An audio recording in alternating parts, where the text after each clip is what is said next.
डेंग्यूचा प्रादुर्भाव रोखण्यासाठी नागरिकांनी साठलेल्या पाण्याचं योग्य व्यवस्थापन करावे.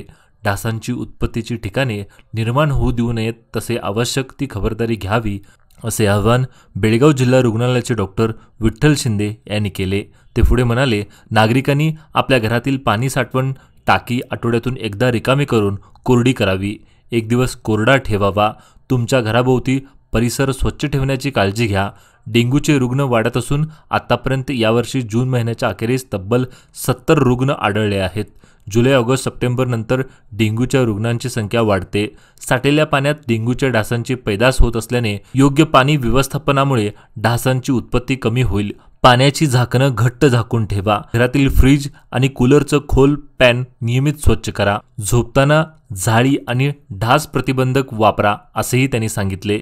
ते पुढे म्हणाले, डेंग्यू तापाच्या लक्षणामध्ये तीव्र डोकेदुखी, डोळा दुखणे, सांधेदुखी, अंगावर पुरळ येणे अशी काही लक्षणे आढळल्यास जवळच्या जिल्हा सामान्य रुग्णालय व प्राथमिक आरोग्य केंद्रात जाऊन रक्त तपासणी करून औषध उपचार करावा, असे आवाहन तरुण भारत न्यूजशी त्यांनी बोलताना केलं.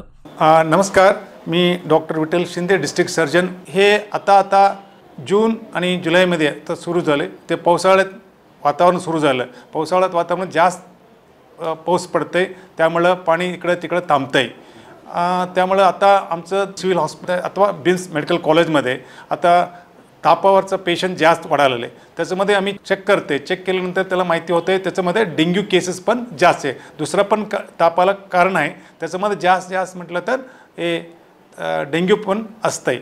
हे डेंग्यू आता आम्ही जानेवारीपासून आमचा रेकॉर्ड ठेवतो आहे. मध्ये जानेवारी टू फेब्रुवारी मार्चमध्ये 5 ते 10 पेशंट असते आणि एप्रिल मेमध्ये थोडा जास्त झालं. मेमध्ये 20 ते 30 पेशंट आले. आता ऑलमोस्ट 50 ते 60 पेशंट आमच्याकडं दररोज एक दोन तर पेशंट असते. त्याच्यामध्ये लहान मुलांचं पण पेशंट, मोठं पेशंट असते.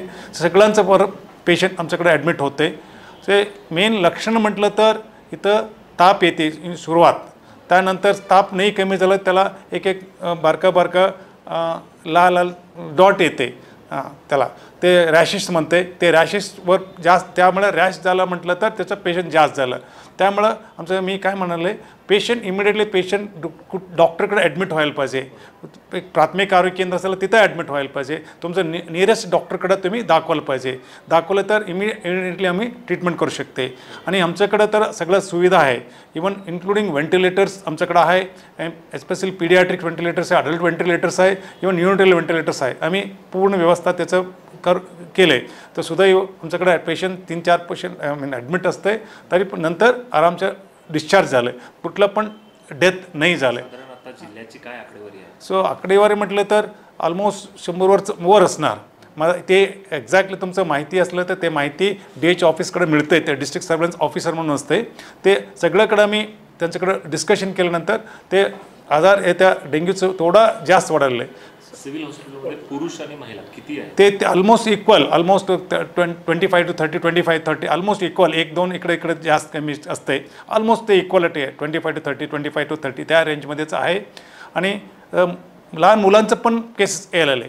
सो हे डेंग्यू काय असते, हे एक किट असते. ते स्वच्छ पाणीमध्ये हे जगते.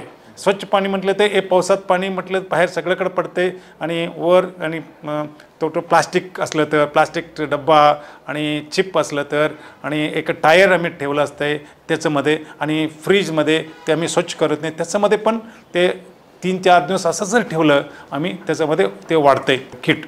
त्याच्यानंतर ते आम्ही सकाळी वेळेत चावतंय आणि माहिती पण होत नाही. त्याला सॉफ्ट बाईट म्हणता येते. ते अंदाज सकाळी युजली 10 to 1 पर्यंत आणि संध्याकाळी पण 4 ते 5-6 असते ते. सो ह्याच्यामध्ये आम्ही सॉफ्ट टच म्हणते. सॉफ्ट टचमध्ये माहिती पण होत नाही. एस्पेशली लहान मुलांचं आम्ही झोपलं असते, हे खाडलं ठेवलं झोपलं असते, ते टच बाईट करून जाते. त्यामुळं एवढं माहिती होत नाही. आम्हाला कधी त्याला चावलं पण माहिती होणार नाही आहे असं असलं होते. त्यामुळे नंतर 3-4 दिवसांनी ताप यायला सुरू करते. नंतर जास्त झालं तर प्रॉब्लेम होते.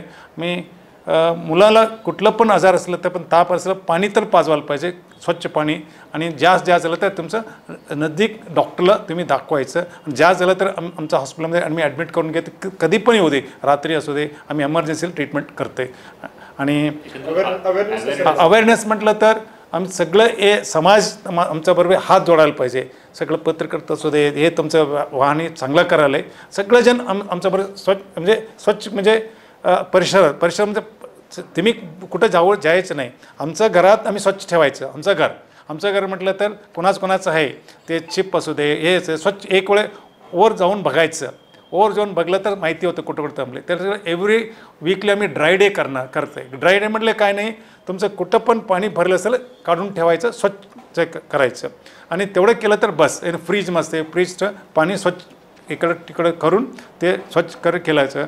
आणि टायरमध्ये असते, टायर हे स्वच्छ करून ठेवायचं. आणि वर बारका प्लास्टिक हे असते, म्हणजे चंबू हे ते असते, ते स्वच्छ करून ठेवलं ना बस, तेवढं हे होते. हे ड्राय सगळं मिळून हे केलं तर डेंग्यूचं प्रमाण हे वाढणार. आणि एक माझं सगळ्यांचं विनंती आहे, रात्री झोपताना मस्किटो नेट वापरायचं. ते रिक्वेस्ट सगळ्यांचं. मस्किटो नेट म्हणजे सगळेजणांचं हे डोक्यात काय, मस्किटो नेट म्हटलं श्रीमंत एवढा वापरा, पण नो, मस्किटो नेट कास्ट जास्त असते, 200 रुपये 300 रुपये असते. माझं अत्यंत विनंतीपूर्वक मी सगळ्याला हे करते, मस्किटो नेट वापरा. लहान मुलांचं पण मस्किटो नेट वापरायला सांगा.